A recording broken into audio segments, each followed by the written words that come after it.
Hello there, everyone, and welcome to my Dead Rising Unarmed Let's Play. So, yeah, this should be pretty interesting to play and hopefully pretty interesting for everybody to watch. So, this is basically just the beginning part here, nothing too special is going on yet. It's just a cutscene, and you'll notice my attire for Frank it's quite interesting. I got the horse mask with the hockey mask underneath. I think that's pretty cool. And the Willamette outfit, which you get from doing Transmission Area Achievement. And it's going to be real tough for me throughout the game to not pick up that Mega Buster on the ground there. That's going to be a challenge for me.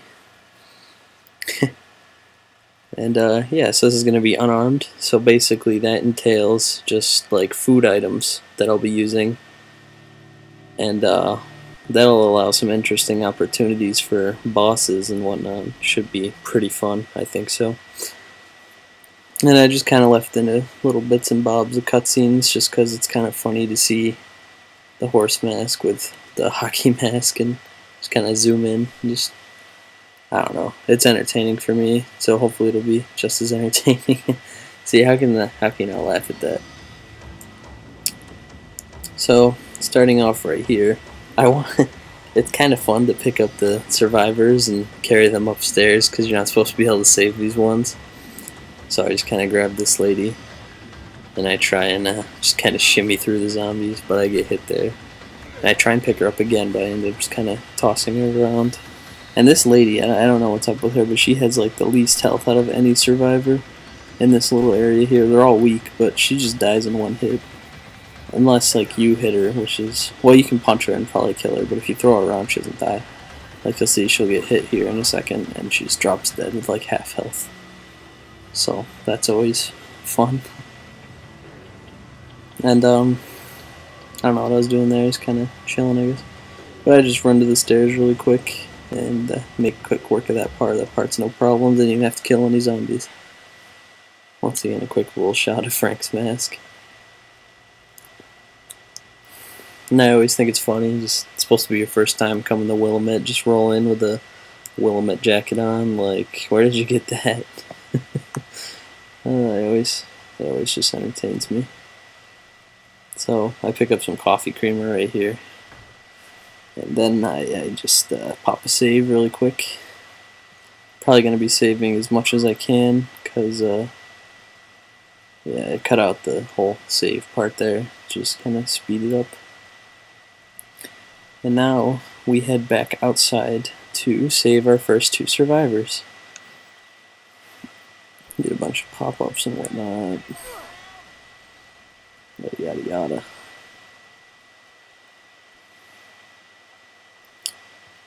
These are probably the easiest survivors in the game. It doesn't get any easier than Natalie and Jeff right here on the roof. You just grab them and bring them back in. I don't know. There's no reason to really bring them anywhere. And survivors on this game are just a bunch of headaches. They don't help too much. I mean, they can help somewhat if you give them a handgun or whatever, but I don't know. I don't usually do that unless I'm trying to save as many survivors as I can, either going for like Saint or whatever. And I don't know what Jeff's doing. He's supposed to be going to his marker, but he doesn't feel like it. There we go.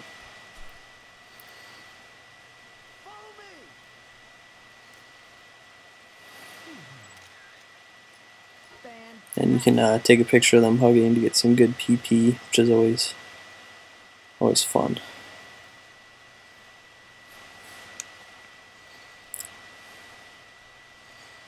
And you just talk to them, bring them back. Good times.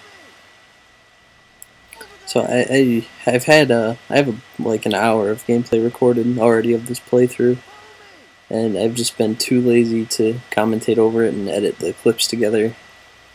Because I'm going to upload it in like parts that actually make sense. Like this part is obviously the intro and backup for Brad, and then after that it'll be I don't remember what the case is called after that, but I don't know. You'll see. Okay, so I deliver them, and then I just cut back to outside because that's where I go next. So yeah, and I'm just, as I was saying, I'm just too lazy to actually edit and commentate these because it can be a little time consuming. But if it makes a good finished product, I guess it's worth it, and if people enjoy it, then that's great. So I hope people do enjoy this and watch this, because I know a lot of people probably aren't that interested in Dead Rising anymore, but that's alright. It's fun for me to make these videos.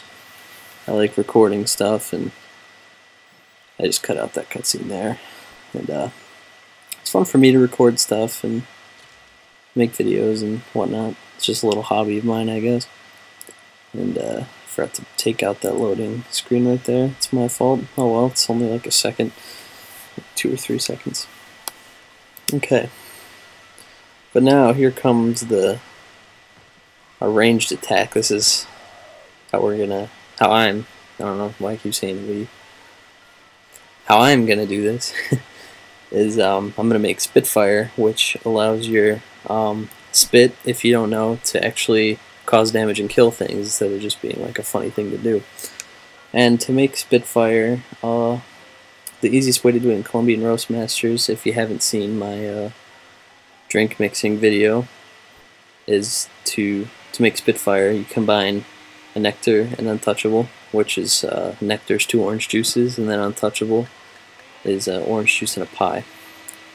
So you can see there, I just made my nectar, and coming out now should be the untouchable.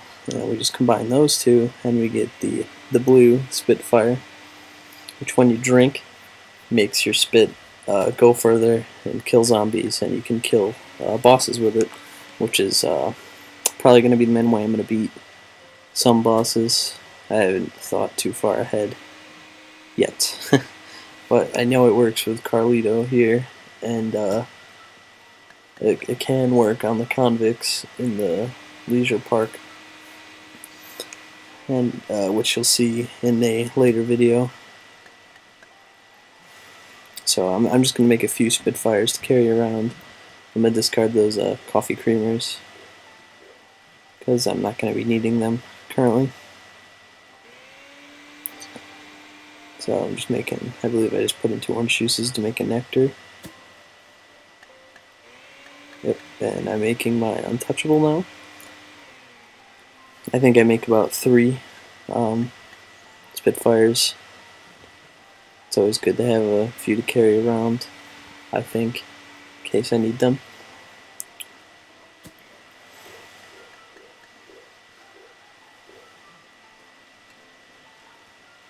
And I grab a bunch of orange juices as a health, as you can see in my inventory up in the top right.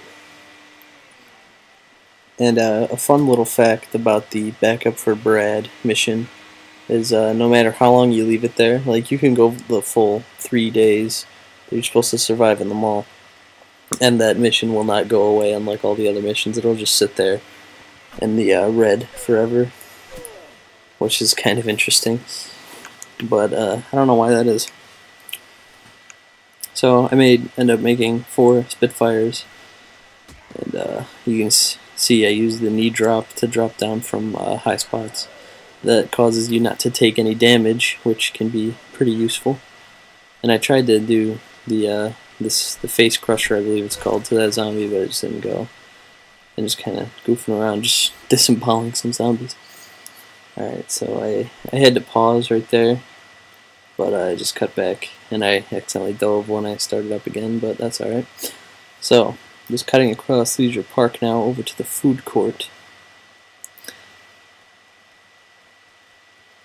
And yeah, it's just a quick run across here. And a little funny thing there, if you kick the garbage cans, Frank grabs his foot in pain, which I always thought was kind of funny. Normally, if you wouldn't be doing this with a Mega Buster, you'd probably want to grab a submachine gun. And there's one in the Paradise Plaza. I'll just name them all. There's one in Leisure Park, one in Paradise Plaza, Alfresca, the food court, and the entrance plaza, and Wonderland Plaza. I don't know about the North Plaza though. or the what's it called, the maintenance tunnels. But I know there's one in all those ones. So I guess everywhere except for North Plaza and the maintenance tunnels. But I'm not going to be using that. And they give you so many like handguns in the beginning here that you don't need. Well, I guess it could be useful if you don't have the Mega Buster, or I don't know.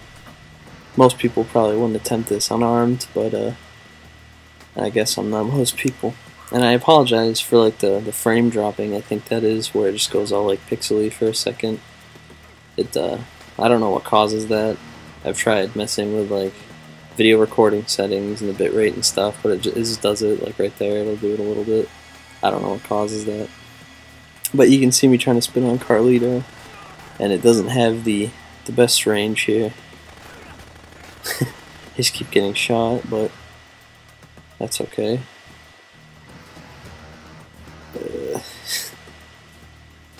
I guess you can't arc it down or anything either, which is kind of lame. You just gotta be at the right range to spit on him. Right there. Just keep spitting on him, and there we go. Spit Carlito to death. And looks like we're coming near the end of this video as Carlito goes away disgusted because he just got spit on like 35 times. Anyway, thanks for watching. Don't forget to comment, rate, and subscribe, and I'll see you next video.